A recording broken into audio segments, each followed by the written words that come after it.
안녕하세요. 오늘 저희가 함께 살펴볼 자료, 송기령 작가의 시대예보, 경량문명의 탄생인데요. AI가 우리 삶에 막 들어오면서 세상이 이제 어떻게 가벼워지고 있는지 그 핵심 변화를 담은 책입니다. 네, 다가올 시대를 좀 빠르게 이해하고 싶은 당신을 위해 준비했습니다. 자, 경량문명이라는 이 개념, 좀 흥미로운데요. 이게 뭘까요? 바로 지난 200년간 세상을 움직여온 아주 그 무거운 방식들 있잖아요. 그게 저물고 있다는 이야기부터 시작하더라고요. 네, 맞아요. 거대한 공장이라던가 많은 자본, 또 인력, 아주 딱딱한 조직 같은 것들이죠. 네네. 그게 이제 산업혁명 이후의 패러다임인데 이제는 그 동력이 바뀌고 있다는 겁니다. 아, 동력이. 네, 그 자리를 AI라는 뭐랄까 눈에 보이지는 않지만 아주 강력한 힘이 채우면서 모든 것이 가벼워지는 방향으로 흐른다 이겁니다. 여기서 가벼움이라는 게 단순히 무게만 뜻하는 건 아니겠네요. 그렇죠. 무게가 줄어든다는 의미를 넘어서요. 유연함, 또 빠른 속도, 연결성, 그리고 이제 개개인의 역량이 더 중요해지는 시대. 이걸 뜻하는 거죠. 피할 수 없는 문명의 가벼움이다. 이렇게 표현하셨죠? 네. 흥미로운 건 이 가벼움 때문에 예전의 성공 공식이 이제 안 통할 수도 있다 이 점 같아요. 예를 들면 부가가치를 만드는 원천 자체가 뭐 자본이나 노동력 같은 무거운 요소에서 지능 그 자체, 네네. 그러니까 아이디어나 문제 해결 능력 같은 가벼운 걸로 업력하고 있다고 하잖아요. 바로 그 지점입니다. 그래서 저자는 이게 역설적으로 들릴 수 있지만 기업이 너무 커지는 것 자체가 위험할 수 있다고 보는 거예요. 아, 너무 커지는 게요? 네, 변화의 속도를 따라잡기가 점점 어려워지니까요. 과거에는 규모의 경제, 이게 중요했다면 이제는 얼마나 민첩하게 반응하냐? 즉, 속도의 경제가 더 중요해진 거죠. 그렇군요. 속도. 이런 변화의 가장 큰 동력이 역시 AI고요. AI 이야기가 나왔으니까 이 부분을 좀 더 파고들어야 할 것 같은데요. 책에서 인공지능이랑 AI를 좀 구분해서 쓰시는 것 같던데요. 네, 아주 엄밀하게 보자면 그렇죠. 특정 기능, 예를 들어서 뭐 이미지 인식이라던가 번역 같은 그런 작업을 수행하는 도구는 인공지능이라고 부르고요. 좀 더 넓은 범위의 지적 능력을 가진 존재나 시스템을 AI로 지칭하려는 그런 의도가 좀 엿보입니다. 아, 약간의 뉘앙스 차이가 있군요. 네, 물론 현실에서는 거의 막 혼용해서 쓰긴 하지만 저자는 AI가 가진 더 포괄적인 영향력, 이걸 좀 강조하고 싶었던 것 같아요. 특히 그 챗 GPT 같은 생성형 AI가 나오면서 파급력이 어마어마해졌죠. 맞아요. 정말 깜짝 놀랐어요. 단순히 뭐 정해진 일만 잘하는 걸 넘어서서 글도 쓰고 그림 그리고 코딩까지 하니까요. 네. 이게 또 벤처 투자 시장에도 영향을 줘서 요즘 린 AI 기업들이 주목받고 있거든요. 린 AI요? 네, 최소한의 자원으로 핵심 AI 기술에 딱 집중해서 빠르게 성장하는 말 그대로 아주 가벼운 기업들이죠. 아하, 효율성을 극대화하는 거군요. 맞습니다. 그럼 AI가 그렇게 많은 일을 하게 되면 그럼 사람들은 뭘 해야 하나요? 여기서 초월적 지능이라는 말이 나오던데요. 네, 중요한 포인트죠. AI가 이제 부지런한 지능, 그러니까 데이터 처리나 분석, 반복 작업 같은 걸 아주 효율적으로 처리해 준다면 인간은 AI가 아직은 잘 못하는 영역, 거기에 집중해야 한다는 겁니다. 예를 들면 어떤 걸까요? 뭐 창의력이라든가 깊은 공감 능력, 또 복잡하고 윤리적인 문제를 해결하는 능력, 어떤 맥락을 파악하는 통찰력 같은 것들이죠. 아, 단순히 AI를 그냥 도구로만 쓰는 게 아니라 네, 그걸 넘어서 AI와 잘 협력해서 더 높은 수준의 가치를 만들어내는 방향으로 가야 한다는 거죠. 그렇군요. 근데 AI 때문에 좀 사라지거나 역할이 크게 변하는 직업들도 있을 것 같아요. 책에서 에이전트 이야기가 좀 인상 깊었어요. 아, 네.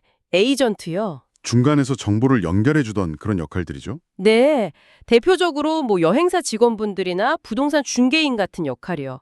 예전에는 정보가 좀 비대칭적이니까 이분들 역할이 중요했잖아요. 그렇죠. 꼭 필요했죠. 근데 이제는 AI 기반 플랫폼이나 서비스가 훨씬 더 많은 정보를 그것도 더 빠르고 개인한테 맞춰서 제공하니까요.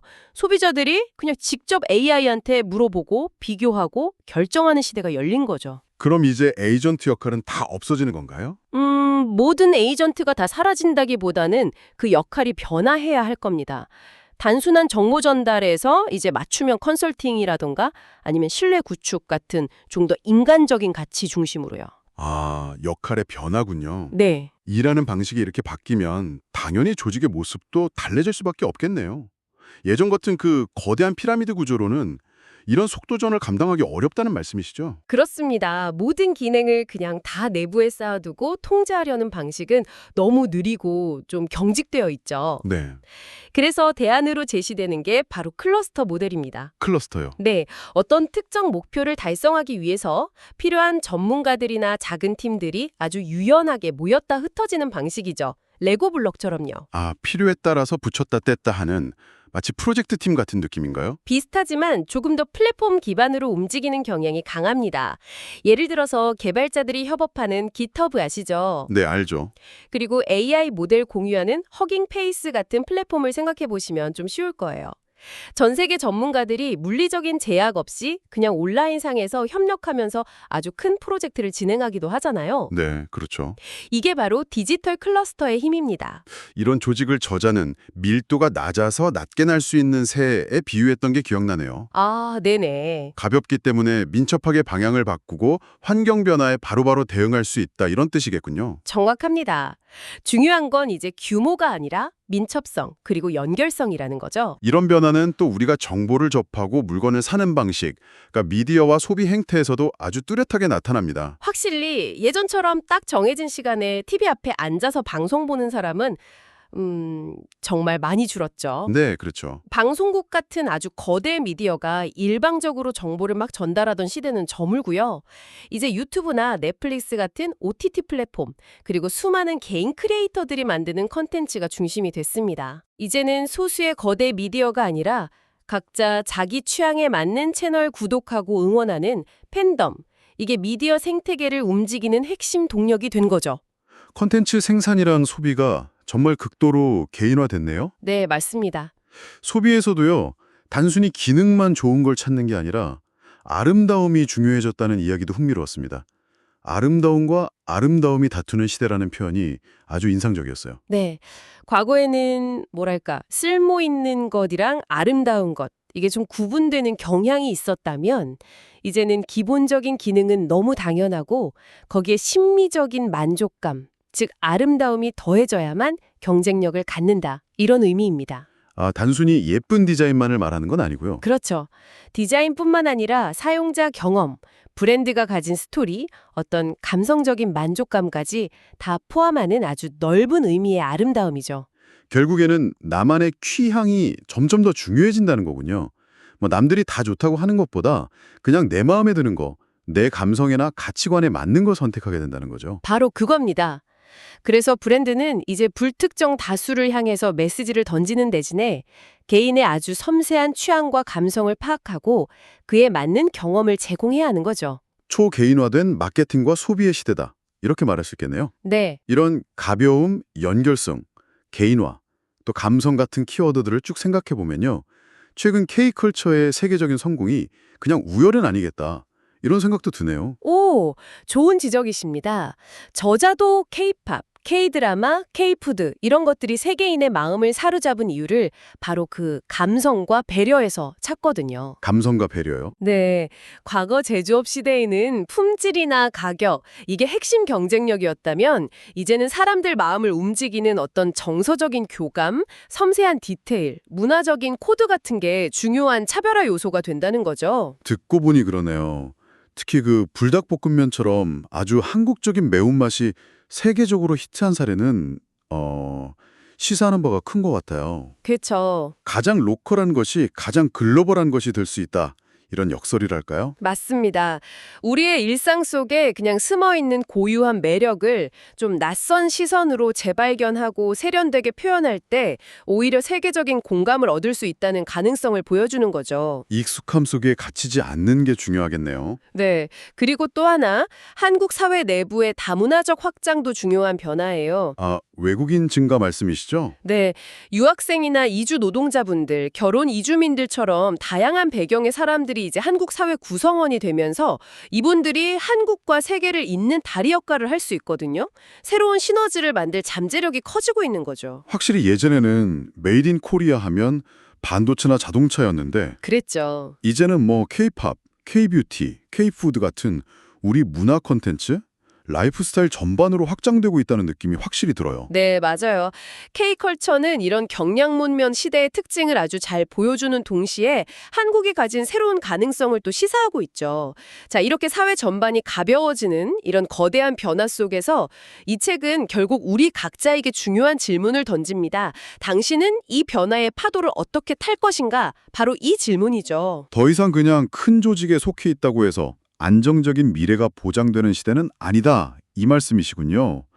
대마불사는 정말 옛말이 된 셈이네요. 그렇죠. 변화에 대한 적응력이 개인과 조직의 생존을 가르는 핵심 역량이 되었습니다. 네. 그래서 공부의 의미도 좀 달라져야 해요. 특정 지식을 그냥 달달 외우는 게 아니라 끊임없이 새로운 걸 배우고 변화에 맞춰서 자신을 계속 업데이트하는 평생학습 능력이 중요해진 거죠. 평생학습. 네. 흥미롭게도 저자는 앞으로 공부하세요 이 말을 청소년보다는 변화에 적응해야 하는 중장년층이 더 많이 듣게 될 거라고 예측하기도 합니다. 약간 부담스럽게 들리기도 하는데요. 근데 호명사회, 홀로그래픽 소사이어티라는 개념은 조금 희망적으로 들렸어요.